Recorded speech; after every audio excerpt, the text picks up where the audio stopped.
ఏంట్రా బావ అలా ఉన్నావు?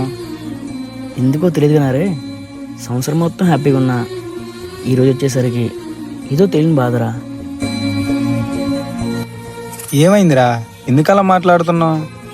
రే, ఈరోజు రాఖీ పండుగ, కానీ నాకు మాత్రం నా తోడబుట్టిన వాళ్ళు ఎవరు లేరని గుర్తు చేసే పండుగ.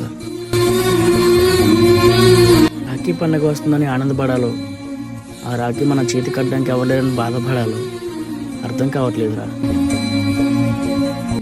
నాకంటూ అక్కో చెల్లె ఉంటే నేను కూడా ఈరోజు అందరిలో హ్యాపీగా ఉండేవాడిని.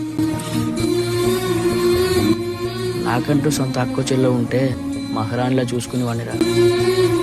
అయినా దీనికి నా అదృష్టం ఉండాలిరా, అమ్మలా చూసుకునే అక్కో చెల్లె ఉండడానికి.